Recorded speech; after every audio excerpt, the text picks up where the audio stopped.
State affairs YouTube ಚಾನಲ್ಗೆ ಸ್ವಾಗತ ಸುಸ್ವಾಗತ. ಇವತ್ತು ದಿನಾಂಕ 8 ಮಾರ್ಚ್ 2024. ಇವತ್ತಿನ ದಿನ ವಿಶೇಷತೆ ನಿಮ್ಗೆಲ್ಲರಿಗೂ ಗೊತ್ತು, ಅಂತಾರಾಷ್ಟ್ರೀಯ ಮಹಿಳಾ ದಿವಸ. ಸೊ ಅದಕ್ಕೂ ಹೋಗೋಕ್ಕಿಂತ ಮುಂಚೆ ನೀವೇನಾದ್ರೂ ನಮ್ಮ ಯೂಟ್ಯೂಬ್ ಚಾನಲ್ಗೆ ಸಬ್ಸ್ಕ್ರೈಬ್ ಆಗಿರಲಿಲ್ಲ ಅಂದ್ರೆ ಸಬ್ಸ್ಕ್ರೈಬ್ ಮಾಡಿ, ನಮ್ಮ ಯೂಟ್ಯೂಬ್ ಚಾನಲ್ನ ಶೇರ್ ಮಾಡಿ. ನಮ್ಮ ಈ ಒಂದು ಇನಿಷಿಯೇಟಿವ್ ನಿಮಗೆ ಇಷ್ಟವಾದಲ್ಲಿ ಲೈಕ್ ಮಾಡಿ, ಹಾಗೆ ಬೆಲ್ ಬೆಲ್ ಐಕಾನ್ ಹಿಟ್ ಮಾಡೋದನ್ನ ಮರಿಬೇಡಿ. ಸೊ ಹಾಗಾದ್ರೆ ನೋಡೋಣ ಮುಂದಿನ ಆರ್ಟಿಕಲ್. ಸೊ ಗೆಳೆಯರು, ಇವತ್ತು ಅಂತಾರಾಷ್ಟ್ರೀಯ ಮಹಿಳಾ ದಿವಸ. ಇಲ್ಲಿ ನೋಡ್ಬೋದು, UPSC ಕೂಡ ಒಂದು ಕೋಡ್ ಅನ್ನ ಹಾಕಿದೆ, empower women empower community. So ಗೆಳೆಯರು, ನಿಮ್ಗೆಲ್ಲರಿಗೂ ಕೊಟ್ಟು ನೆಲ್ಸನ್ ಮಂಡೇಲಾ ಎಲ್ಲಿ ನೆಲ್ಸನ್ ಮಂಡೇಲಾ, ಮಹಾತ್ಮ ಗಾಂಧಿ, ತುಂಬಾ ಜನರು ಮಹಿಳೆಯರ ಸಶಕ್ತೀಕರಣ ಬಗ್ಗೆ ದೊಡ್ಡದಾಗಿ ತಮ್ಮ ಅನಿಸಿಕೆಗಳನ್ನ ಅಥವಾ ತಮ್ಮ ಒಂದು ತಿಳುವಳಿಕೆನ ಹೇಳಿದ್ದಾರೆ. ಸೊ ಒಂದು ಕೋಟ್ ಇದೆ ಗೆಳೆಯರೆ, ನೀವು ಒಬ್ಬ ಪುರುಷನನ್ನ ಶಿಕ್ಷಿತಗೊಳಿಸಿದ್ರೆ ಅವನ ಮಾತ್ರಕ್ಕೆ ಅವನು ಶಿಕ್ಷಿತನಾಗಬಲ್ಲ. ನೀವು ಒಬ್ಬ ಮಹಿಳೆಯನ್ನ ಶಿಕ್ಷಿತಗೊಳಿಸಿದ್ದಲ್ಲಿ ಆ ಮಹಿಳೆಯು ಇಡೀ ಎಂಟೈರ್ ಕಮ್ಯುನಿಟಿಯನ್ನೇ ಶಿಕ್ಷಿತಗೊಳಿಸುತ್ತಾಳೆ ಅಂತ. ಅದಕ್ಕೆ ಎಂಪವರ್ ವುಮೆನ್ ಎಂಪವರ್ ಕಮ್ಯುನಿಟಿ ಅಂತ ಹೇಳಿದ್ದಾರೆ. ಸೊ ಯಾಕೆ ನಾವು ಮಹಿಳೆಯರ ದಿನಾಚರಣೆಯನ್ನ ಆಚರಣೆ ಮಾಡ್ತೀವಿ? ಇಲ್ಲ, ನೀವು ನೋಡಿರ್ಬೋದು, ಪ್ರಾಚೀನ ಕಾಲದಿಂದಲೂ ಎನ್ಸೈಟ್ ದಿಂದಲೂ ಮಾಡರ್ನ್ ವರೆಗೂ ಮಹಿಳೆಯರನ್ನ ತುಳಿತಾನೆ ಬಂದಿದ್ದಾರೆ. ಎಸ್ಪೆಷಲಿ ನಮ್ಮ ಭಾರತದಲ್ಲಿ ಕೆಲವೊಂದು ರೀಜನ್ ಅಲ್ಲಿ ಪಿತೃ ಪ್ರಧಾನವು ಮೈಂಡ್ಸೆಟ್ ಅಷ್ಟೊಂದು ಡೀಪ್ ಆಗಿ ರೂಟ್ ಆಗಿದೆಯಲ್ಲ, ಆ ಆಳವಾಗಿ ಇಳ್ಕೊಂಡ್ಬಿಟ್ಟಿದೆಲ್ಲ, ಮಹಿಳೆಯರಿಗೆ ಅಲ್ಲಿ ಜಾಸ್ತಿ ಗೌರವ ಸಿಗ್ತಾ ಇಲ್ಲ. ಅವರು ತಾವು ಅಂದ್ಕೊಂಡಿರ್ತಕ್ಕಂಥ ಜೀವನವನ್ನ ಆಗ್ತಿಲ್ಲ, ಚಾಯ್ಸ್ ಆಗ್ತಿಲ್ಲ, ರೈಟ್ ಟು ಹೆಲ್ತ್, ತಮ್ಮ ಆರೋಗ್ಯದ ಬಗ್ಗೆ ತಾವು ಸ್ವತಂತ್ರರಾಗಿ ನಿರ್ಣಯ ತಗೊಳ್ಳುವಂತ ಕೆಪಾಸಿಟಿನೂ ಇಲ್ಲ. ಯಾಕಂದ್ರೆ ನಮ್ಮ ಭಾರತ ಪಿತೃ ಪ್ರಧಾನ ದೇಶ, ನಿಮ್ಗೆಲ್ಲರಿಗೂ ಗೊತ್ತು. ಸೊ ಅದಕ್ಕೆ ಭಾರತದಲ್ಲಾಗಲಿ ಅಥವಾ ರಾಷ್ಟ್ರಾದ್ಯಂತ, ರಾಜ್ಯಾದ್ಯಂತ ಅಥವಾ ಅಂತಾರಾಷ್ಟ್ರೀಯ ಮಟ್ಟದಲ್ಲಿ ಮಹಿಳೆಯರು ಅನುಭವಿಸ್ತಕ್ಕಂಥ ಸಂಘರ್ಷಗಳು, ಅವರು ಪಟ್ಟಿರ್ತಕ್ಕಂಥ ವೇತನೆಗಳನ್ನು, ಸೊ ಅವರಿಗೆ ಯಾವ ತರ ಮುಂದೆ ಮುಂದೆ ಏನು ಅವಶ್ಯಕತೆ ಇದೆ ಅವರಿಗೆ ಸಮಾನತೆ ಆಗಲಿ, ನ್ಯಾಯ ದೊರಕಿಸುವುದಾಗಲಿ, ಅವರು ಪುರುಷರ ಜೊತೆ ಸಮಾನರಾಗಿ ನಿಂತುಕೊಂಡು, ನಾನು ಅಬಲೆಯಲ್ಲ, ನಾನು ಕೂಡ ಸಬಲೆ, ನನ್ನನ್ನು ಸಶಕ್ತೀಕರಣಗೊಳಿಸಿದ್ರೆ ನಾನು ನಿಮ್ಗೆ ಹೆಗಲು ಕೊಟ್ಟು ಹೆಗಲುವಾಗಿ ನಿಮ್ಮ ಜೊತೆ ಕೆಲಸ ಮಾಡ್ತೀನಿ ಅಂತ ಹೇಳಿ ತೋರಿಸಿಕೊಡೋದಕ್ಕೆ ಅಂತಾರಾಷ್ಟ್ರೀಯ ಮಹಿಳಾ ದಿವಸವನ್ನ ಆಚರಣೆ ಮಾಡುತ್ತೆ. ಈ ವರ್ಷದ ಘೋಷವಾಕ್ಯ ಗೆಳೆಯರೆ, ಇನ್ಸ್ಪೈರ್ ಇನ್ಕ್ಲೂಷನ್. ಮಹಿಳೆಯರನ್ನ ನೀವು ಇನ್ಸ್ಪೈರ್ ಮಾಡಿ, ಅವರನ್ನ ನೀವು ಸೇರಿಸಿಕೊಳ್ಳಿ. ಯಾವುದೇ ಒಂದು ಮನೆಯಲ್ಲಿ ಅದು ಡಿಸಿಷನ್ ತಗೊಳಕಾದ್ರೆ you should include them. And ಅವ್ರು ಏನಾದ್ರು ಹೇಳಿದ್ರೆ, I want to go for that one, you should inspire them. You should do definitely, ನೀನು ಮಾಡೇ ಮಾಡ್ತೀರಾ ಅಂತ ಇನ್ಸ್ಪೈರ್ ಮಾಡಿ, ಎನ್ಕರೇಜ್ ಮಾಡಿ. ಸೊ ಅದಕ್ಕೆ ಇನ್ಸ್ಪೈರ್ ಇನ್ಕ್ಲೂಷನ್, ಇದು ಈ ವರ್ಷದ ಘೋಷವಾಕ್ಯ. ಹಾಗಾದ್ರೆ ನೋಡೋಣ ಗೆಳೆಯರೆ, ಇವತ್ತು ವ್ಯಕ್ತಿ ವಿಶೇಷತೆಯಲ್ಲಿ ನಾವು ಭಾರತದಲ್ಲಿ ಪ್ರಥಮ ಮಹಿಳೆಯರು ಯಾರು, ಭಾರತದಲ್ಲಿ ವಿವಿಧ ಕ್ಷೇತ್ರದಲ್ಲಿ ಯಶಸ್ವನ್ನ ಗಳಿಸಿರ್ತಕ್ಕಂಥ ಪ್ರಥಮ ಮಹಿಳೆಯರು ಯಾರು? ನಾನು ಒಂದು ಸ್ಲೈಡ್ ಆಡ್ ಮಾಡಿದ್ದೀನಿ. ನೆಕ್ಸ್ಟ್ ಪಾರ್ಟ್ 2 ಪಾರ್ಟ್ 3 ಕೂಡ ತಗೊಂಡ್ಬರ್ತೇನೆ. ನಿಮ್ಗೆ ಈ ಇನಿಷಿಯೇಟಿವ್ ಇಷ್ಟವಾಯ್ತು ಅಂದ್ರೆ, ಏನಾದ್ರೂ ಇನಿಷಿಯೇಟಿವ್ ಇಷ್ಟ ಆಯ್ತು ಅಂದ್ರೆ ಎಸ್ ಪಾರ್ಟ್ 2 ಅಂತ ನೀವು ಕಮೆಂಟ್ ಸೆಕ್ಷನ್ ಅಲ್ಲಿ ಕಮೆಂಟ್ ಮಾಡಿ, ನಾನು ತಗೊಂಡ್ಬರ್ತೇನೆ. ಸೊ ಭಾರತದ ವಿಭಿನ್ನ ವಲಯಗಳಿಂದ ಮೊದಲ ಮಹಿಳೆಯರು ಯಾರು? ಸೊ ಭಾರತದ ಮೊದಲ ಮಹಿಳಾ ಪ್ರಧಾನಮಂತ್ರಿ ಯಾರು ಗೆಳೆಯರೆ? ಇಂದಿರಾ ಗಾಂಧಿ. ಇವರ ತಂದೆಯವರು ನೆಹರು ಗಾಂಧಿ, ಅವರು ಭಾರತದ ಪ್ರಥಮ ಪ್ರಧಾನಮಂತ್ರಿ ಆಗಿದ್ದರು. ಇವರು ಭಾರತದ ಮೊದಲ ಮಹಿಳಾ ಪ್ರಧಾನಮಂತ್ರಿ ಆಗಿದ್ದಾರೆ. ಗೆಳೆಯರೆ, ಇವರ ಒಂದು ಕಾಂಟ್ರಿಬ್ಯೂಷನ್ ಟು ದಿ ಕಂಟ್ರಿ ಅಂದ್ರೆ ಹೇಳ್ಬೇಕಂದ್ರೆ, ಇವರು 1971ರಲ್ಲಿ ಈಸ್ಟ್ ಬೆಂಗಾಲ್ವನ್ನ, ಈಸ್ಟ್ ಪಾಕಿಸ್ತಾನವನ್ನ ವೆಸ್ಟ್ ಪಾಕಿಸ್ತಾನ ಸೇರ್ಪಡೆ ಮಾಡುವಾಗಿ ಬಾಂಗ್ಲಾದೇಶವನ್ನ ನಿರ್ಮಿತ ಮಾಡಲು ಇವರ ಭೂಮಿಕಾವು ಮಹತ್ವದ್ದಾಗಿದೆ. ಇವರು ಗರೀಬಿ ಹಠಾವ್ ಚಳವಳಿಯನ್ನ ಪ್ರಾರಂಭಿಸಿದರು. ಇವರು ಭಾರತವು ನ್ಯೂಕ್ಲಿಯರ್ ಸಶಸ್ತ್ರ ದೇಶವನ್ನಾಗಿ ಮಾಡಲು ಪ್ರಾರಂಭಿಸಿದರು. ಗ್ರೀನ್ ರೆವಲ್ಯೂಷನ್, ಹಸಿರು ಕ್ರಾಂತಿಯ ಒಂದು ಮಾಡಲು ಪ್ರಾರಂಭಿಸಿದ್ರು. ಇವರಿಗೆ ನಾವು ಐರನ್ ಲೇಡಿ ಆಫ್ ಇಂಡಿಯಾನು ಅಂತ ಕರಿತೀವಿ. ಸೊ ಇದು ಇವರ ವಿಶೇಷ. ಹಾಗಾದ್ರೆ ಭಾರತದ ಮೊದಲ ಮಹಿಳಾ ವೈದ್ಯ ಯಾರು? ಶ್ರೀ ಆನಂದಿಬಾಯಿ ಗೋಪಾಲರಾವ್ ಜೋಶಿ. ಹಾಗಾದ್ರೆ ಭಾರತದ ಮೊದಲ ಮಹಿಳಾ ಮುಖ್ಯಮಂತ್ರಿ ಯಾರು? ಸುಚೇತಾ ಕೃಪಲಾನಿ. ಭಾರತದ ಮೊದಲ ಮಹಿಳಾ ಸೇನಾಧಿಕಾರಿ ಕ್ಯಾಪ್ಟನ್ ಲಕ್ಷ್ಮೀ ಸ್ನೇಗಲ್. ಇವರು ಭಾರತ ಸ್ವತಂತ್ರ ಚಳವಳಿ ಹೋರಾಟಗಾರರು. ಡಾಕ್ಟರ್ ಸುಭಾಷ್ ಚಂದ್ರ ಬೋಸ್ ಅವರು ನಿರ್ಮಿಸಿರ್ತಕ್ಕಂಥ ಇಂಡಿಯನ್ ಆರ್ಮಿ ಆಜಾದ್ ಹಿಂದ್ ಫೌಜ್ ಅಲ್ಲಿ ಇವರು ಒಂದು ರೆಜಿಮೆಂಟ್, ಅಂದ್ರೆ ಲಕ್ಷ್ಮೀಬಾಯಿ ರೆಜಿಮೆಂಟ್ ಅಂತ, ಆ ರೆಜಿಮೆಂಟ್ ಕ್ಯಾಪ್ಟನ್ ಆಗಿದ್ದಾರೆ, ಕ್ಯಾಪ್ಟನ್ ಲಕ್ಷ್ಮೀ ಸೆಹಗಲ್. ಸೊ ಭಾರತದ ಮೊದಲ ಮಹಿಳಾ ಫೈಟರ್ ಪೈಲಟ್ ಯಾರು? ಭಾವನಾ ಕಾಂತ್. ಭಾರತದ ಮೊದಲ ಮಹಿಳಾ ರಾಜ್ಯಪಾಲರು ಸರೋಜಿನಿ ನಾಯ್ಡು. ಇವರ ಪುಣ್ಯ ಸ್ಮರಣೆಯನ್ನು ಕೂಡ ನಾವು ಮುಂದೆ ಲಾಸ್ಟ್ 2-3 ಬ್ಯಾಕ್ ಮಾಡಿದೀವಿ.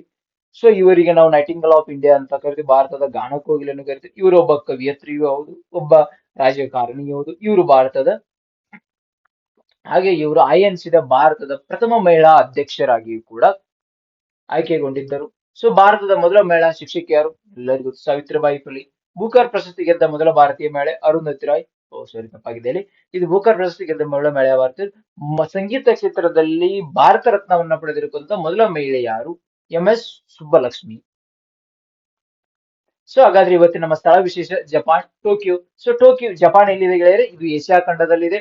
ಸೊ ಇದಕ್ಕೆ ಯಾಕೆ ಇದು ಸದ್ಯದಲ್ಲಿ ಸುದ್ದಿಯಲ್ಲಿದೆ ಅಂದರೆ, ಇದು nuclear discharge, nuclear contaminated water ಅಂದ್ರೆ ನ್ಯೂಕ್ಲಿಯರ್ ಕಲುಷಿತ, ನ್ಯೂಕ್ಲಿಯರ್ ಅದರಲ್ಲಿ ಹೊಂದಿರತಕ್ಕಂಥ ಪರಮಾಣು ಕಲುಷಿತ ನೀರನ್ನ ಸಮುದ್ರದಲ್ಲಿ ಬಿಡುತ್ತಿದೆ. ಈ ದೇಶ ಕೆಲವೊಂದು ರಾಷ್ಟ್ರಗಳು ಇದಕ್ಕೆ ತುಂಬಾ ವಿರುದ್ಧವಾಗಿ ಹೋಗ್ತದೆ. ಯಾಕೆ ವಿರುದ್ಧವಾಗಿ ಹೋಗ್ತದೆ ಅಂದ್ರೆ, ಈ ನ್ಯೂಕ್ಲಿಯರ್ ಇದು ಕಲುಷಿತ, nuclear itself is it's dangerous. ಇದೇನಾದ್ರೂ ಸಮುದ್ರದಲ್ಲಿ ಹೋದಲ್ಲಿ ಇದು ಕೋರಲ್ ರೀಫ್ ಗೆ ಹಾಳು ಮಾಡಬಹುದು. ಸೊ ಅಲ್ಲಿ ಸಮುದ್ರದಲ್ಲಿ ಇರ್ತಕ್ಕಂಥ ಜಲಚರ ಪ್ರಾಣಿಗಳಿಗೆ ಇದು ಒಂದು ವಿಷಬಾಧೆ ಆಗಬಹುದು, ವಿಷವಾಗಬಹುದು. ಅದರಿಂದ ನಮ್ಮ ಸಮುದ್ರದ ಒಂದು ಪರ್ಯಾವರಣವನ್ನ ಹಾಳು ಮಾಡಬಹುದು. ಅದು ಸ್ಪ್ರೆಡ್ ಆಗ್ತಾ ಹೋಗುತ್ತೆ. ನಾಳೆ ಜಪಾನ್ದಲ್ಲಿ ಸ್ಪ್ರೆಡ್ ಆಗ್ತಾ ಆಗ್ತಾ ಎಲ್ಲ ಕಡೆ ಸಮುದ್ರದಿಂದ ಆಗಬಹುದು, ಶಕ್ಯತೆ ಇದೆ. ಅಷ್ಟೊಂದು ದೊಡ್ಡ ಪ್ರಮಾಣದಲ್ಲಿ ಆಗಲ್ಲ, ಬಟ್ ಅಂತ ಕೆಲವೊಬ್ರು ಭೀತಿಯನ್ನ ವ್ಯಕ್ತಪಡಿಸಿದ್ದಾರೆ. ಸೊ ಅದಕ್ಕೆ ಇವತ್ತು Japan starts four the discharge of nuclear contaminated despite blockage. ಯಾಕಂದ್ರೆ ರಾಷ್ಟ್ರಗಳು ಬೆಂಬಲ ಕೊಡ್ತಾ ಇಲ್ಲ. ಯಾರು ಬೆಂಬಲ ಕೊಡೋದು ಯಾರು ಇಷ್ಟಪಡ್ತಾರೆ ಹೇಳಿ? ಯಾರು ಕೊಡಕ್ಕೆ ಇಷ್ಟಪಡಲ್ಲ. ಯಾಕಂದ್ರೆ ಸಮುದ್ರದ ಒಂದು ಪರ್ಯಾವರಣ ಹಾಳಾಗ್ತಿದೆ. ಸಮುದ್ರದಲ್ಲಿ ಎಣ್ಣೆ ಚೆಲ್ಲದ್ರೇನೆ ಯಾವ ತರ ಸಮುದ್ರದಲ್ಲಿ ಇರ್ತಕ್ಕಂತಹ ಮೀನುಗಳಾಗ್ಲಿ ಸಾಯ್ತಿದಾವೆ, ಕೋರಲ್ ರೀಫ್ ಗಳ ಸತ್ತು ಹೋಗ್ತಿದಾವೆ. ಜಸ್ಟ್ ಸ್ಮಾಲ್ ಒಂದು ಟ್ಯಾಂಕ್ ಬರ್ತಿರ್ತಕ್ಕಂಥ ವಾಟರ್ ಸಾರಿ ಆಯಿಲ್ ಟ್ಯಾಂಕ್ ಏನಾದ್ರು ಸಮುದ್ರದಲ್ಲಿ ಚೆಲ್ಲಿ ಹೋಯ್ತಾರೆ ಯಾವ ತರ ದುಷ್ಪರಿಣಾಮಗಳಾಗ್ತದೆ ಅಂತ ನಾವು ವೃತ್ತಪತ್ರಿಕೆಯಲ್ಲಿ ಓದ್ತಾ ಇದೀವಿ. ಸೊ ಅದರಲ್ಲಿ ನ್ಯೂಕ್ಲಿಯರ್ ಕಂಟಾಮಿನೇಟೆಡ್ ವಾಟರ್ ಅನ್ನ ಬಿಟ್ಬಿಟ್ಟಿದ್ರೆ ಇದು ಅದು ಕೂಡ ಮಾನವೀಯತೆಯ ದೃಷ್ಟಿಯಿಂದ ನೋಡಿದ್ರೆ ಇದು is not good ethic, is not ethical point. ನೀವು ಎಥಿಕ್ಸ್ ಅಲ್ಲಿ ಕೂಡ ಯೂಸ್ ಮಾಡಬಹುದು. ಸೊ ಪೊಲಿಟಿಕಲ್ ಬೌಂಡ್ರೀಸ್, ಜಪಾನ್ ನ ಪೊಲಿಟಿಕಲ್ ಬೌಂಡ್ರಿಗಳು ಯಾವುದು? ಐಲ್ಯಾಂಡ್ ಕಂಟ್ರಿ ಆಗಿರೋದು ಈಸ್ಟ್ ಕೋಸ್ಟ್ ಆಫ್ ಏಷ್ಯಾ. ನಿಮ್ಗೆ ಗೊತ್ತು ಈಸ್ಟ್ ಕೋಸ್ಟ್ ಆಫ್ ಏಷ್ಯಾ. ಇದು ಕೆಳಗಡೆ ಪೆಸಿಫಿಕ್ ಓಷನ್ ಇದೆ, ಮೇಲ್ಗಡೆ ಸಿ ಆಫ್ ಜಪಾನ್ ಇದೆ. It stretches from sea of Okhotsk and east of to East China sea for main islands from north to east. ನೀವು ನೋಡಬಹುದು north to south, sorry north to south. ಮೇಲ್ಗಡೆ ಬಂದ್ರೆ Hokkaido, Honshu, Shikoku, then Kyushu. 4 ಯಾವಾಗಲೇ? Hokkaido, Honshu, Shikoku, Kyushu. Honshu is ದೊಡ್ಡ, ಅದರಲ್ಲಿ ಅಂತ island ಅಲ್ಲಿ ದೊಡ್ಡದು. ಯಾಕಂದ್ರೆ ಇದು ಐಲ್ಯಾಂಡ್ ಕಂಟ್ರಿ, ಇದನ್ನು ಐಲ್ಯಾಂಡ್ ಕಂಟ್ರಿ ಅಂತ ಕರಿತೀವಿ. So maritime border sir, China, north Korea, south Korea, Philippines, Russia, northern Maria island and republic China. ನಂತರ ಪೆನ್ ಇಲ್ಲ, ಸೊ ಅದಕ್ಕೋಸ್ಕರ ನನಗೆ ಇಲ್ಲಿ ಮಾರ್ಕ್ ಮಾಡಕ್ ಆಗ್ತಿಲ್ಲ. ನೀವು ಏನಾದ್ರೂ ನಿಮ್ಗೆ ಅರ್ಥ ಆಗಿಲ್ಲ ಅಂದ್ರೆ ಜಸ್ಟ್ ಟೇಕ್ ಅಟ್ಲಾಸ್ ಅಲ್ಲಿ ಜಪಾನ್ ಪೇಜ್ ಅನ್ನ ಜಪಾನ್ ಇರ್ತಕ್ಕಂಥ ಮ್ಯಾಪ್ ಅನ್ನು ಓಪನ್ ಮಾಡಿ ಇವುಗಳನ್ನು ನೋಡಬಹುದು. ಈಸಿಯಾಗಿ ನಿಮ್ಗೆ ಐಡೆಂಟಿಫಿಕೇಶನ್ ಆಗುತ್ತೆ. ಸೊ ಇದು ಮ್ಯಾರಿಟೈಮ್ ಬಾರ್ಡರ್ಗಳಾಯ್ತು. ಸೊ ಜಿಯೋಗ್ರಫಿ ಅಂದ್ರೆ ಭೌಗೋಳಿಕ ವೈಶಿಷ್ಟ್ಯ ಏನು? ಭೌಗೋಳಿಕ ವೈಶಿಷ್ಟ್ಯ ಅಂದ್ರೆ located at circum Pacific ring of fire. So ಇದರಲ್ಲಿ ನಿನ್ನೆ ಕೂಡ ಮೆಕ್ಸಿಕೋದ ಬಗ್ಗೆ ನಾವು 2-3 ದಿವಸ ಮೆಕ್ಸಿಕೋದ ಬಗ್ಗೆ ಕೂಡ ಡಿಸ್ಕಷನ್ ಮಾಡಿದ್ವಿ. ಮೆಕ್ಸಿಕೋ ಕೂಡ is a part of Pacific ring of fire. Highest mountain Fuji, ಇದು volcanic mountain. Yes or no comment ಅಲ್ಲಿ ಹೇಳಿ. So longest river Shinano river. ಇದು ಕೂಡ ಇವತ್ತಿನ ಸ್ಥಳ ವಿಶೇಷತೆ. ವ್ಯಕ್ತಿ ವಿಶೇಷತೆ ಬಗ್ಗೆ ನಾವು ನೋಡಿದ್ವಿ, ಸ್ಥಳ ವಿಶೇಷತೆ ಬಗ್ಗೆ ನಾವು ನೋಡಿದ್ವಿ, ಅದಾದ್ಮೇಲೆ ನಾವು ದಿನ ವಿಶೇಷತೆಯನ್ನು ನೋಡಿದ್ವಿ. ಹಾಗೆ ನಾವು ಸೆಕೆಂಡ್ ಪಾರ್ಟ್ ಅಂದ್ರೆ ಇಂಪಾರ್ಟೆಂಟ್ ದಿ ಹಿಂದೂ ಪ್ರಜಾವಾಣಿ ಪೇಯಾಬಲ್ಲಿ ಬಂದಿರತಕ್ಕಂತ ಮಹತ್ವವಾದ ಆರ್ಟಿಕಲ್ ಬಗ್ಗೆ ಡಿಸ್ಕಷನ್ ಮಾಡುವುದು. ನಮ್ಮ ನೆಕ್ಸ್ಟ್ ಆರ್ಟಿಕಲ್ ಡಿಸ್ಕಷನ್ ಆದ್ಮೇಲೆ ಪ್ರಶ್ನೆಗಳ ಕಡೆಗೆ ಹೋಗುದು. ಪ್ರಶ್ನೆಗಳಿಗೆ ಹೋಗುದು, ಯಾವ ತರ ಪ್ರಶ್ನೆಗಳು ಬರ್ಬೋದು ಎಕ್ಸಾಮ್ ಅಲ್ಲಿ. ಹಾಗಾದ್ರೆ ನಮ್ಮ ಆರ್ಟಿಕಲ್ ನೋಡಿ ಗೆಳೆಯರೆ. ಮೊದಲನೇ ಆರ್ಟಿಕಲ್, ದಕ್ಷಿಣ ಭಾರತದ ಫಿಲ್ಟರ್ ಕಾಫಿ ವಿಶ್ವ ನಂಬರ್ 2 ಕಾಫಿ ಪಟ್ಟವನ್ನ ತನ್ನ ಮುಡಿಗೆ ಏರಿಸಿಕೊಂಡಿದೆ. ಗೆಳೆಯ ಇದನ್ನ ಯಾರು ರಿಲೀಸ್ ಮಾಡ್ತಾರೆ? ಕಾಫಿ ಫಿಲ್ಟರ್ ಕಾಫಿ ವಿಶ್ವದಲ್ಲಿ 2ನೇ ಸ್ಥಾನದಲ್ಲಿ ಯಾರು ರಿಲೀಸ್ ಮಾಡಿದಾರೆ? ಅದುವೇ ಗೆಳೆಯ ಟೆಸ್ಟ್ ಅಟ್ಲಾಸ್ ಅಂತ ಒಂದು ಸಮಿತಿಯು, ಒಂದು ಸಂಸ್ಥೆಯು ಈ ವರದಿಯನ್ನ ಬಿಡುಗಡೆ ಮಾಡಿದೆ. ಮೊದಲನೇ ಕ್ರಮಾಂಕದಲ್ಲಿ ಕ್ಯೂಬಾನ್ ಎಸ್ಪ್ರೆಸೋ ಬ್ರಾಂಡ್ ಅತ್ಯಂತ ರುಚಿಕರವಾಗಿರ್ತಕ್ಕಂಥ ಹಿನ್ನೆಲೆ ಜಾಗತಿಕ ಅಗ್ರಸ್ಥಾನ. ಬಳಿಕ 2ನೇ ಸ್ಥಾನವನ್ನ ಗಳಿಸಿರ್ತಕ್ಕಂಥ ನಮ್ಮ ದಕ್ಷಿಣ ಭಾರತದ ಫಿಲ್ಟರ್ ಕಾಫಿ ಇಟ್ಟಿಸಿಕೊಂಡಿದೆ. ಯಾಕೆ? ಇದರಲ್ಲಿ ಒಂದು ಪದ್ಧತಿಯನ್ನ ಯೂಸ್ ಮಾಡ್ತಾರೆ, ಹಾಕಿ ಮಾಡೋ ಪದ್ಧತಿ ಇದೆ. ಅದು ಡಿಕಾಕ್ಷನ್ ಹಾಕಿ ಮಾಡೋ ಪದ್ಧತಿ ಇದೆ. ನೆನಪಿಲ್ಲಿ ಡಿಕಾಕ್ಷನ್ ಹಾಕಿ ಮಾಡುವ ಪದ್ಧತಿ. ಇದು ಕೂಡ ಪರೀಕ್ಷೆಯಲ್ಲಿ ಬರುವ ಸಾಧ್ಯತೆ ಇದೆ. ಸೊ ಗೆಳೆಯರೆ, ಹಾಗಾದ್ರೆ ಕಾಫಿ ಬಗ್ಗೆ ನೋಡೋಣ. ಇಂಡಿಯಾ ಕಾಫಿ ಸ್ಥಾನದಲ್ಲಿ ಭಾರತವು ಎಷ್ಟನೆಯ ಲಾರ್ಜೆಸ್ಟ್ ಉತ್ಪಾದಕವಾಗಿದೆ? 6ನೇ largest producer of the coffee in the world. ಹಾಗಾದ್ರೆ ಇದು ಬೆಳೀತಕ್ಕಂಥ ಪ್ರದೇಶದಲ್ಲಿ ತಾಪಮಾನ ಹೇಗಿರಬೇಕು? 15 ಡಿಗ್ರಿ ಸೆಲ್ಸಿಯಸ್ 22 ತಾಪಮಾನ ಹೊಂದಿರಬೇಕು. ಇಲ್ಲಿ 150ರಿಂದ 250 ಮಳೆಯಾಧಾರಿತ ಪ್ರದೇಶ ಇರಬೇಕು.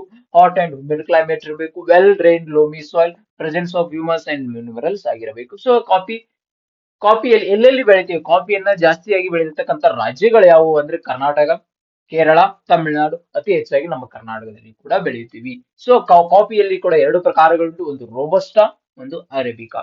So coffee board of India ಎಲ್ಲಿದೆ? ಕಾಫಿ ಬೋರ್ಡ್ ಆಫ್ ಇಂಡಿಯಾ ಎಲ್ಲಿದೆ ಅಂದ್ರೆ ಇದು ಕರ್ನಾಟಕದ ಬೆಂಗಳೂರು ರಾಜ್ಯದಲ್ಲಿ ರಾಜಧಾನಿಯಲ್ಲಿದೆ. ಸೊ ಇದು ಒಂದು ಶಾಸಕಾಂಗ ಸಂಸ್ಥೆ ಆಗಿದ್ದು, ಶಾಸಕೀಯ ಸಂಸ್ಥೆ ಆಗಿದ್ದು, statutory organisation. So constituted under the Section 4 of the Coffee Act 1942. So the board comprises one chairperson plus 32 members. ಒಬ್ಬ ಮುಖ್ಯಾಧ್ಯಕ್ಷರು, ಒಬ್ಬ ಅಧ್ಯಕ್ಷರು ಮತ್ತು 32 ಸದಸ್ಯರನ್ನು ಹೊಂದಿರತಕ್ಕಂಥ ಇದು ಬೋರ್ಡ್ ಆಗಿದೆ. ಇದರ ಹೈಕೋರ್ಟ್ ಬೆಂಗಳೂರಿನಲ್ಲಿದೆ. ಇದು ಮುಖ್ಯವಾಗಿ ಕೇಂದ್ರ ವಹಿಸುವುದಂದ್ರೆ ರಿಸರ್ಚ್, ಎಕ್ಸ್ಟೆನ್ಷನ್, ಅಭಿವೃದ್ಧಿ ಪಡಿಸೋದು, ಮಾರ್ಕೆಟ್ ಅನ್ನ ಇನ್ನು ಯಾವ ತರ ಕಾಫಿವರೆಗೂ ಮಾರ್ಕೆಟ್ ಅನ್ನು ಇದು ಎಕ್ಸ್ಪಾಂಡ್ ಮಾಡಬಹುದು, ಎಕ್ಸ್ಟರ್ನಲ್ ಯಾವ್ದು ತರ ನಮಗೆ ಲಾಭಗಳು ಉಂಟಾಗುವುದು, ಇಂಟರ್ನಲ್ ಲಾಭಗಳು ಯಾವುದು, ಕಾಫಿ ಪ್ರಮೋಷನ್ ಮಾಡೋದ್ರಿಂದ ಎಕ್ಸ್ಟರ್ನಲ್ ಇದು ಈ ಕಾಫಿ ಬೋರ್ಡ್ ನ ಉದ್ದೇಶವಾಗಿದೆ. ನೆಕ್ಸ್ಟ್ ನೋಡೋಣ ಗೆಳೆಯರೆ, ಜಲ್ ಜೀವನ್ ಮಿಷನ್. ಜಲ ಜೀವನ್ ಮಿಷನ್ ಯಾಕೆ ನ್ಯೂಸ್ ಅಲ್ಲಿ ಬಂದಿದ್ದಾರೆ? ನಮ್ಮ ಕೇಂದ್ರ ಜಲ ಸಂಪನ್ಮೂಲ ಸಚಿವ ಗಜೇಂದ್ರ ಸಿಂಗ್ ಶೇಖಾವತ್ ಹೇಳಿದ್ದಾರೆ, ಭಾರತದ ಗ್ರಾಮೀಣಗಳಲ್ಲಿ 75% ರಷ್ಟು ಮನೆಗಳಿಗೆ ನಿತ್ಯ ಟ್ಯಾಪ್ ನಲ್ಲಿ ನೀರು ಸಿಗುತ್ತಿದೆ ಅಂತ ಹೇಳಿದ್ದಾರೆ. ಸೊ ಇದು ಒಂದು ಹಿಸ್ಟಾರಿಕಲ್ ಮೈಲ್ ಸ್ಟೋನ್. ಯಾವ ಸ್ಕೀಮ್ ಅಡಿ ಇದನ್ನು ಮಾಡಲಾಗಿದೆ? ಹರ್ ಘರ್ ಜಲ್ ಯೋಜನೆ ಅಡಿಯಲ್ಲಿ. ಹರ್ ಘರ್ ಜಲ್ ಯೋಜನೆ ಹೇಳಿದ್ದಾರೆ ನೋಡಿ.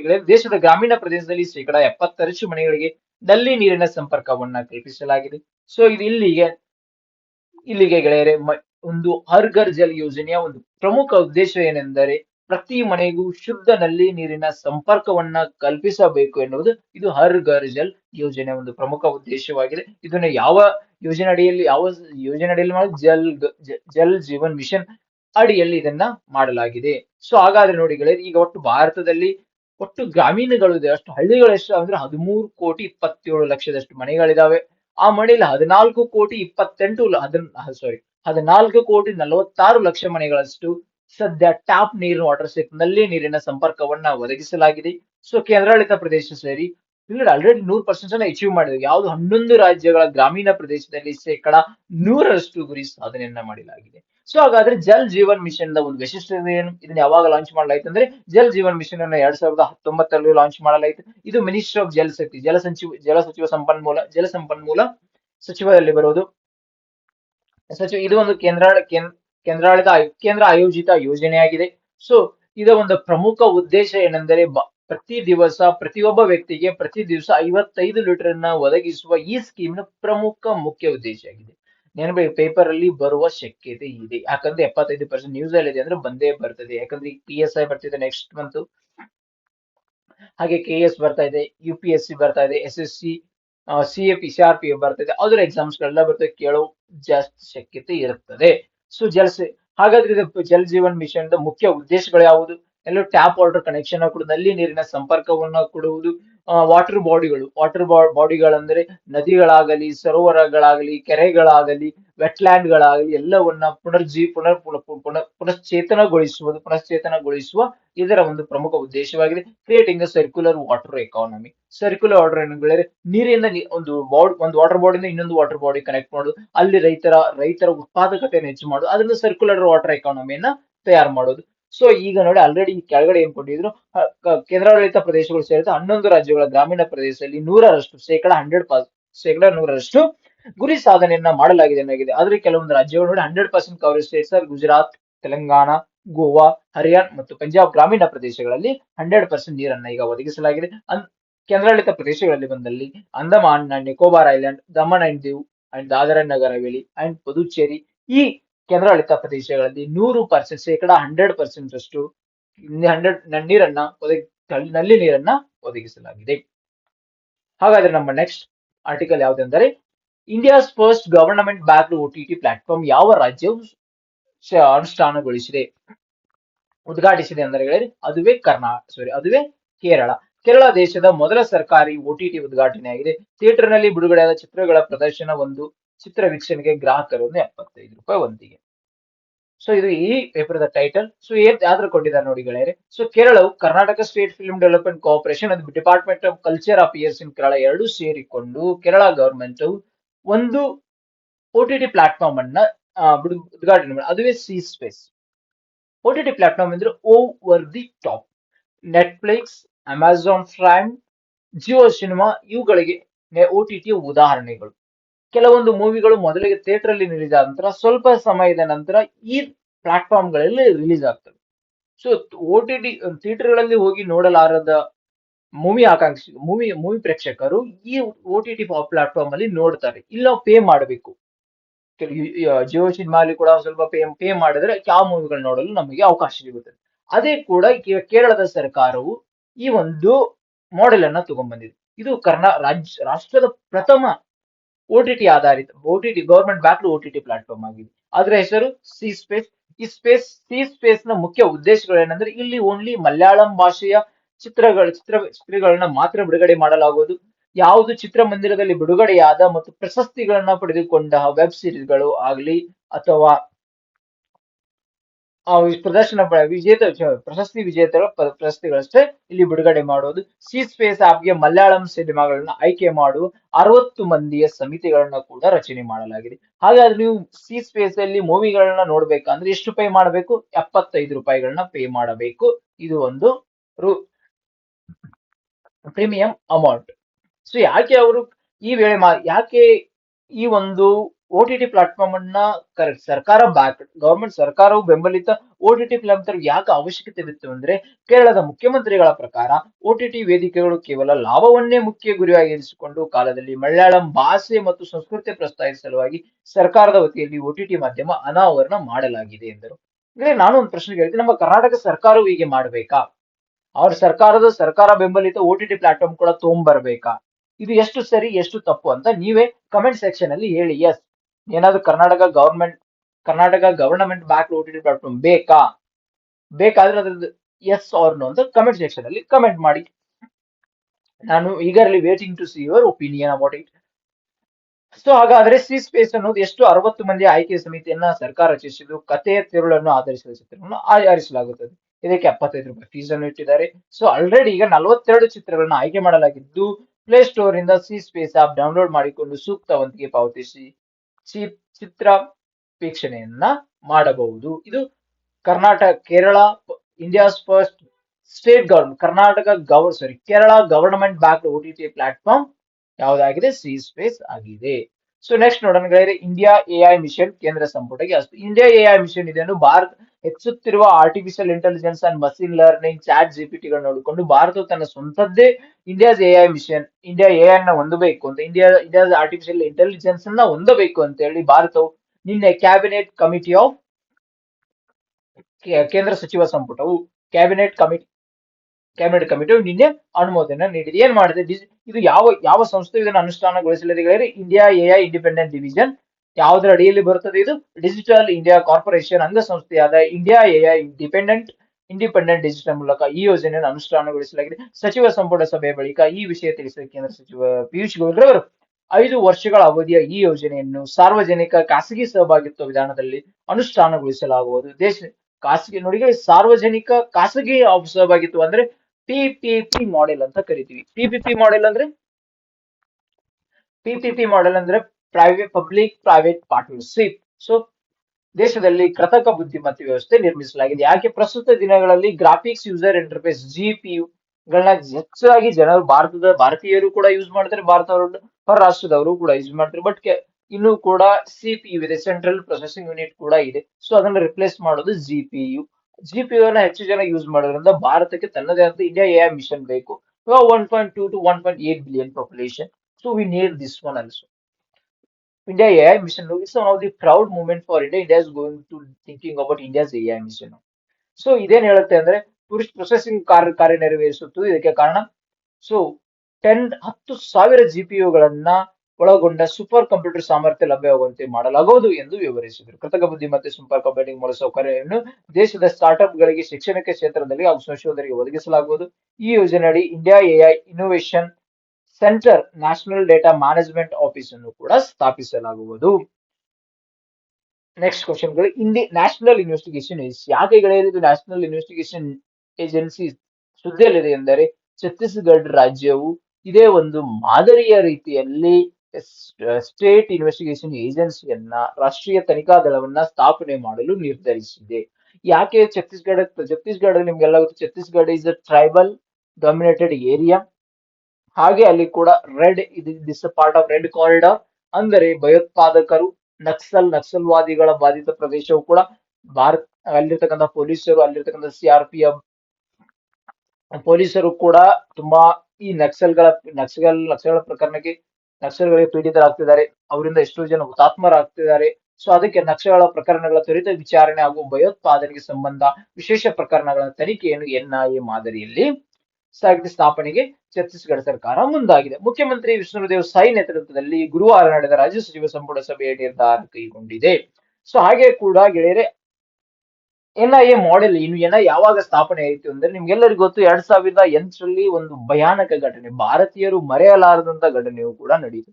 ಡಿಸೆಂಬರ್ ತಿಂಗಳಲ್ಲಿ 26ನೇ ತಾರೀಕು ಒಂದು ಘಟನೆ ನಡೀತು. ಅದು ಭಾರತದಲ್ಲಿ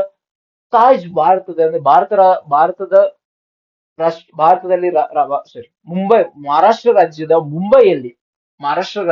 ಮುಂಬೈಯಲ್ಲಿ ತಾಜ್ ಹೋಟೆಲ್ ಮೇಲೆ ಭಯೋತ್ಪಾದಕರು ಅಟ್ಯಾಕ್ ಮಾಡಿದ್ರು. ಅಲ್ಲಿ ಎಷ್ಟೋ ಜನ ನೀಗಿದರು, ಎಷ್ಟೋ ಜನ ತಮ್ಮ ಜೀವನವನ್ನ ಕಳೆದುಕೊಂಡರು. ಸೊ ಅದಾದ ನಂತರ ಎಚ್ಚೆತ್ತುಕೊಂಡ ಕೇಂದ್ರ ಸರ್ಕಾರವು ಅದಕ್ಕೋಸ್ಕರ ಈ ಕಾಯ್ದೆಯನ್ನ ತೆಗೆದುಕೊಂಡಿತ್ತು. National investigation agency act 2008 parliament ಅಲ್ಲಿ ಪಾಸ್ ಮಾಡಿ ಕಾನೂನು ಮಾಡಿತ್ತು. ಈ ಕಾನೂನಿನ ಅಡಿಯಲ್ಲಿ ನ್ಯಾಷನಲ್ ಇನ್ವೆಸ್ಟಿಗೇಷನ್ ಏಜೆನ್ಸಿಯನ್ನ ಸ್ಥಾಪನೆ ಮಾಡಲಾಯಿತು. ಇದು ಸದ್ಯ ಮಿನಿಸ್ಟರ್ ಆಫ್ ಹೋಮ್ ಅಫೇರ್ಸ್ ಅಡಿಯಲ್ಲಿ ಬರುತ್ತದೆ. ಇದರ ಮುಖ್ಯ ಉದ್ದೇಶವೇನೆಂದ್ರೆ ಭಾರತದಲ್ಲಿ ಯಾವುದೇ ತರಹದ ಟೆರರಿಸಂ ಆಕ್ಟಿವಿಟಿ ಆಗಲಾರದಂತೆ ನೋಡಿಕೊಳ್ಳುವುದು ಇದು ಎನ್ಐಎದ ಮುಖ್ಯ ಉದ್ದೇಶವಾಗಿದೆ. ಲಾ ಎನ್ಫೋರ್ಸ್ಮೆಂಟ್ ಏಜೆನ್ಸಿ ಆಫ್ ಇಂಡಿಯಾ, ನಿಮ್ಗೆ ರಾಮೇಶ್ವರಂ ಕೆಫೆ ಇನ್ಸಿಡೆಂಟ್ ಗೊತ್ತು, ಅದನ್ನು ಕೂಡ ಯಾರಿಗೆ ಹ್ಯಾಂಡ್ ಓವರ್ ಮಾಡಿದಾರೆ ಅಂತ ಅದು ನಿಮ್ಗೆ ಗೊತ್ತು. So minister of home affairs, so mandate to investigate all the offences affecting the sovereignty, security and integrity, ಭಾರತದ ಪ್ರಜಾಪ್ರಭುತ್ವ, ಸಾರ್ವಭೌಮತ್ವ, ಭಾರತದ ಸಮಗ್ರತೆ, ಭಾರತದ ಸುರಕ್ಷತೆಗೆ ಧಕ್ಕೆ ತರುವಂತ ಯಾವುದೇ ಮಾಹಿತಿ ದೊರಕಲ್ಲಿ ಅದನ್ನ ಇಮ್ಮಿಡಿಯೇಟ್ ಆಗಿ ಕ್ರಾಕ್ ಡೌನ್ ಮಾಡೋದು ನ್ಯಾಷನಲ್ ಇನ್ವೆಸ್ಟಿಗೇಷನ್ ಏಜೆನ್ಸಿಯ ಮಹತ್ವವಾದ ಮತ್ತು ಪ್ರಮುಖವಾದ ಕಾರ್ಯ. ಸೊ ಇದನ್ನ ನ್ಯಾಷನಲ್ ಇನ್ವೆಸ್ಟಿಗೇಷನ್ ಏಜೆನ್ಸಿ ಆಕ್ಟ್ 2008ರಲ್ಲಿ ಸ್ಥಾಪನೆ ಮಾಡಲಾಯಿತು. ಇದರ ಮುಖ್ಯ ಕಚೇರಿ ನವದೆಹಲಿಯಲ್ಲಿದೆ. ಸೊ ಇದನ್ನ 2019ರಲ್ಲಿ ಇದರಲ್ಲಿ ತಿದ್ದುಪಡಿ ಮಾಡಲಾಯಿತು. ತಿದ್ದುಪಡಿ ಮಾಡಿದಾಗ 2019 ತಿದ್ದುಪಡಿ ಮಾಡೋಕ್ಕಿಂತ ಮುಂಚೆ ನ್ಯಾಷನಲ್ ಇನ್ವೆಸ್ಟಿಗೇಷನ್ ಏಜೆನ್ಸಿಯಲ್ಲಿ ಭಾರತದಲ್ಲಿ ಮಾತ್ರ ಇನ್ವೆಸ್ಟಿಗೇಷನ್ ಮಾಡುವ ಹಕ್ಕು ಇತ್ತು. ಬಟ್ ಆದ್ರೆ ಇದನ್ನು ತಿದ್ದುಪಡಿ ಮಾಡಿದ ಹೊರ ರಾಷ್ಟ್ರಗಳಲ್ಲಿ ಕೂಡ ಇನ್ವೆಸ್ಟಿಗೇಷನ್ ಮಾಡುವ ಹಕ್ಕನ್ನು ನೀಡಲಾಗಿದೆ. ಸೊ ಇದು ನ್ಯಾಷನಲ್ ಇನ್ವೆಸ್ಟಿಗೇಷನ್ ಏಜೆನ್ಸಿ. ಇನ್ನು ಮುಂದೆ defence research and development organisation, ಇದು ಕೂಡ ಈ ಡಿಪಾರ್ಟ್ಮೆಂಟ್ ಕೂಡ ಯಾಕೆ ನ್ಯೂಸ್ ಅಲ್ಲಿದೆ ಎಂದರೆ ಕ್ಯಾಬಿನೆಟ್ ಕಮಿಟಿ ಆನ್ ಸೆಕ್ಯೂರಿಟಿಯು 5 ಫೈಟರ್ ಜೆಟ್ಗಳು fifth generation fighter jet project ಗೆ ಅನುಮೋದನೆ ನೀಡಿದೆ. ಇದು ಯಾವ ಅಡಿಯಲ್ಲಿ ಸ್ಥಾಪಿಸಿದೆ? DRDO, defence research and development organisation. So ಹಾಗಾದ್ರೆ ಫೈಟರ್ ಜೆಟ್ ಗಳು ನಿರ್ಮಾಣ ಮಾಡ್ತಾ ಸಂಸ್ಥೆ ಹಿಂದೂಸ್ತಾನ್ ಏರೋನಾಟಿಕ್ಸ್ ಲಿಮಿಟೆಡ್. ಸೊ ಯಾಕೆ ಇದು 5th generation fighter jet advance medium come combat aircraft ಗಳನ್ನ ಸ್ಥಾಪನೆ ಮಾಡಲು CCA ಅಪ್ರೂವ್ ಮಾಡಿದ್ದು DRDO undertaken by the defence research and development organisation. ಹಾಗಾದ್ರೆ DRDO ಬಗ್ಗೆ ಯಾವಾಗ ಸ್ಥಾಪನೆ ಮಾಡಲಾಯಿತು? ಇದನ್ನ 1958ರಲ್ಲಿ.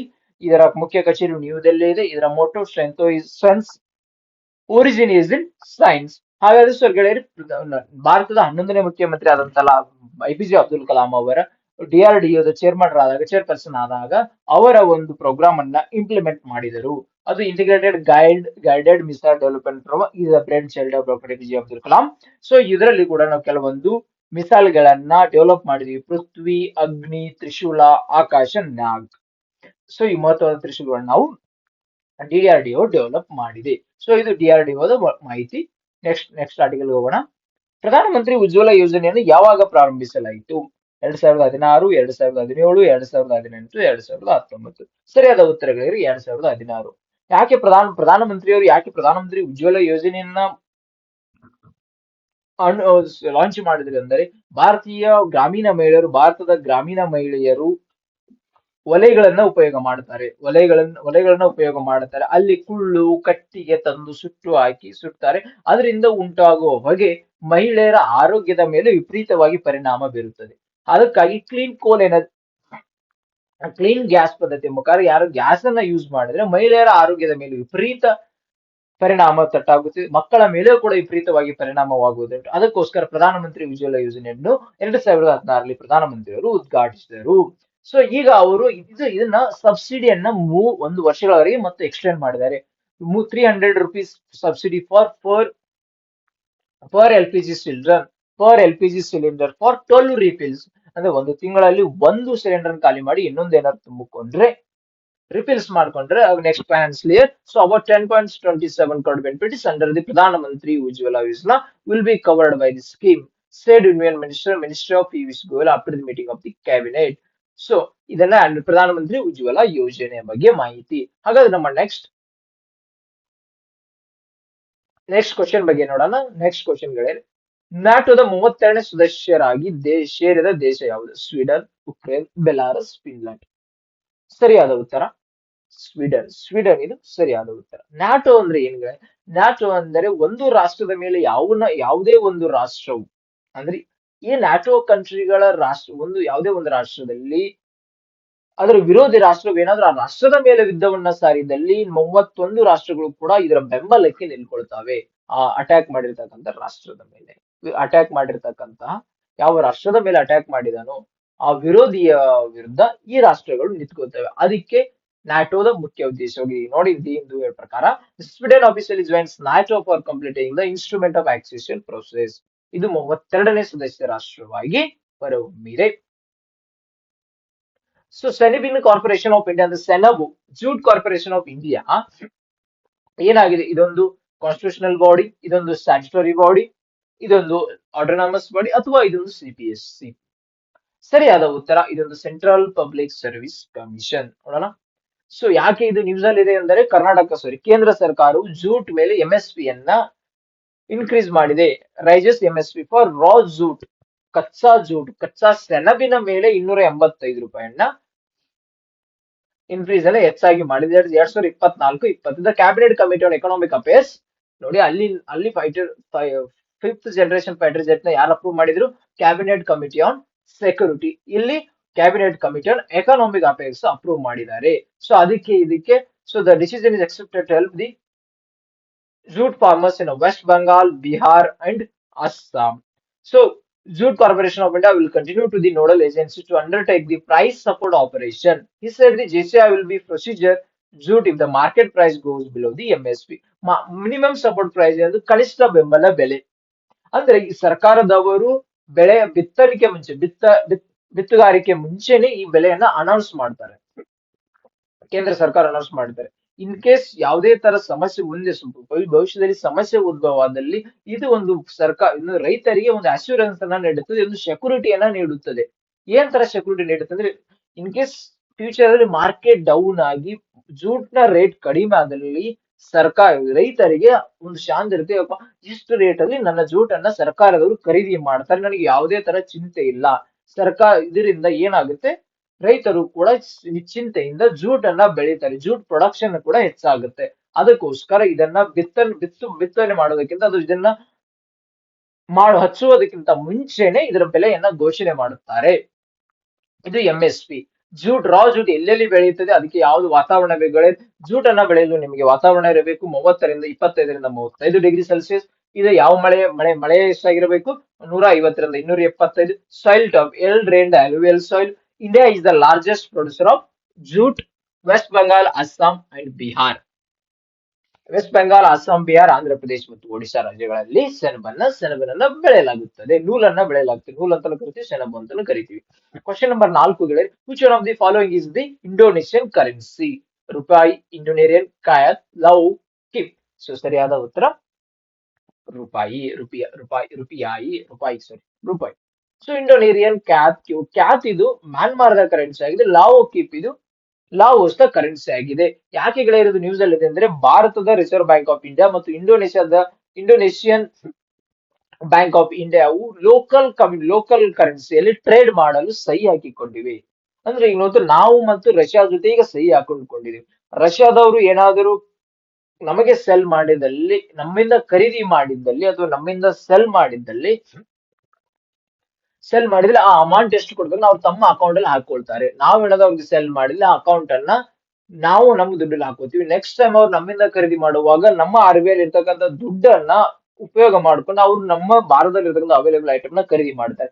ನಾವು ರಷ್ಯಾದಿಂದ ಯಾವುದೋ ಇಂಪೋರ್ಟ್ ಅನ್ನ ಖರೀದಿ ಮಾಡಬೇಕಾದ್ರೂ ಕೂಡ ರಷ್ಯಾದ ಅಕೌಂಟ್ ಅಲ್ಲಿ ದುಡ್ಡು ಇರುತ್ತೆ, ಅದನ್ನೇ ನಾವು ಉಪಯೋಗ ಮಾಡಿಕೊಂಡು ಅಲ್ಲಿರ್ತಕ್ಕಂಥ ಐಟಮ್ ಅನ್ನ ಇಂಪೋರ್ಟ್ ಮಾಡ್ಕೋತೀವಿ. ಇದೇ ತರ ಕೂಡ ಈಗ ಇಂಡೋನೇಷ್ಯಾ ಜೊತೆ ಮಾಡಲು ಸರ್ RBI ರಿಸರ್ವ್ ಬ್ಯಾಂಕ್ ಸಹಿ ಹಾಕಿದೆ. So sea defender 2024 exercise between the Indian coast guard. So ಯಾವ್ದು ಸರಿಯಾದ ಉತ್ತರ? United States coast guard, France navy, Italian coast guard, Russian coast guard. ಸರಿಯಾದ ಉತ್ತರ United States coast guard. So schedule to take a place on 9 March 2024, 9ರಿಂದ 10 March 2024 off the coast of Port Blair. ಎಲ್ಲಿ ನಡೀತಾ ಇದೆ exercise? Fort Blair ಅಲ್ಲಿ ನಡೀತಾ ಇದೆ. So ಹಾಗಾದ್ರೆ ನಮಸ್ತೆ ಯೋಜನೆ ಯಾವ ಸಚಿವಾಲಯಕ್ಕೆ ಸಂಬಂಧಿಸಿದೆ? ನಮ್ಮ ಮುಂದಿನ ಪ್ರಶ್ನೆ, ನಮಸ್ತೆ ಯೋಜನೆ ಯಾವ ಸಚಿವಾಲಯಕ್ಕೆ ಸಂಬಂಧಿಸಿದೆ? ಸಾಮಾಜಿಕ ನ್ಯಾಯ ಮತ್ತು ಸಬಲೀಕರಣ ಸಚಿವಾಲಯ, ಪ್ರವಾಸೋದ್ಯಮ ಸಚಿವಾಲಯ, ಬುಡಕಟ್ಟು ವ್ಯವಹಾರಗಳ ಸಚಿವಾಲಯ, ವಿಜ್ಞಾನ ಮತ್ತು ತಂತ್ರಜ್ಞಾನದ ಸಚಿವಾಲಯ.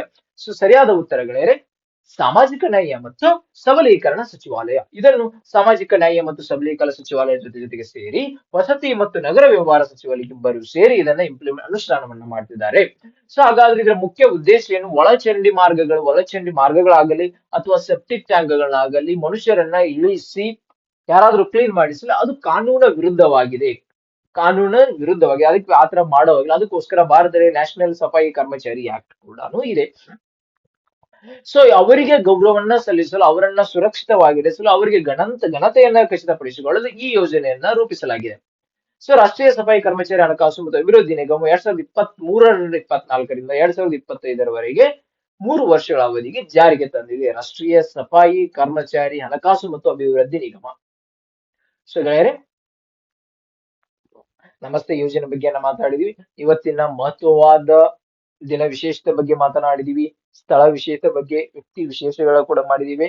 So important article, Prajavani, the Hindu, ಟಿಆರ್‌ವಿಯಲ್ಲಿ ಬಂದಿರತಕ್ಕಂತ ಇಂಪಾರ್ಟೆಂಟ್ ಆರ್ಟಿಕಲ್ ಬಗ್ಗೆನೂ ಡಿಸ್ಕಷನ್ ಮಾಡಿದೀವಿ. ಹಾಗೆ ಕೆಲವೊಂದು ಪ್ರಶ್ನೆಗಳನ್ನ ಕೂಡ ನೋಡಿದೀವಿ, ಯಾವ ತರ ಪ್ರಶ್ನೆಗಳು ಪೇಪರ್ ಅಲ್ಲಿ ಬರಬಹುದು ಅಂತ. ಸೊ ಇದಾದ್ಮೇಲೆ ನೆಕ್ಸ್ಟ್ ನಿಮ್ಮಲ್ಲಿ ಇನ್ನೊಂದು ಏನಂದ್ರೆ, ಈ ಇನಿಷಿಯೇಟಿವ್ ನಿಮಗೆ ಇಷ್ಟವಾದಲ್ಲಿ ನಮ್ಮ ಯೂಟ್ಯೂಬ್ ಚಾನೆಲ್ಗೆ ನೀವು ಸಬ್ಸ್ಕ್ರೈಬ್ ಮಾಡಿ, ಶೇರ್, ಲೈಕ್, ಕಮೆಂಟ್ ಮಾಡಿ, ಬೆಲ್ ಬಟನ್ ನ ಹಿಟ್ ಮಾಡದೆ ಮರಿಬೇಡಿ. ನೆಕ್ಸ್ಟ್ ಟೈಮ್ ವಿಡಿಯೋ ಅಪ್ಲೋಡ್ ಮಾಡಿದಾಗ ನಿಮಗೆ ಇಮಿಡಿಯೇಟ್ಲಿ ಗೊತ್ತಾಗುತ್ತೆ ನಾವು ವಿಡಿಯೋ ಅಪ್ಲೋಡ್ ಮಾಡುದು. ಸೊ ಇದನ್ನ ಜಾಸ್ತಿ ಜನರಿಗೆ ಶೇರ್ ಮಾಡಿ. ನಿಮಗೆ ಯಾವುದೇ ತರ ಸಜೆಷನ್ ಇದ್ದಲ್ಲಿ ನಮ್ಮ ಯೂಟ್ಯೂಬ್ ಚಾನೆಲ್ ನ ಕಮೆಂಟ್ ಸೆಕ್ಷನ್ ಅಲ್ಲಿ ಕಮೆಂಟ್ ಮಾಡಿ. ನಾವು ನೆಕ್ಸ್ಟ್ ಅದನ್ನ ಇಂಪ್ಲಿಮೆಂಟ್ ಮಾಡಲು ಪ್ರಯತ್ನ ಮಾಡ್ತೀವಿ, ನಿಮಗೆ ಇನ್ನೂ ಏನಾದ್ರು ಬೇಕು ಅಂದ್ರೆ. ಸೊ ಧನ್ಯವಾದಗಳು ಗೆಳೆಯರೆ, ಥ್ಯಾಂಕ್ ಯು.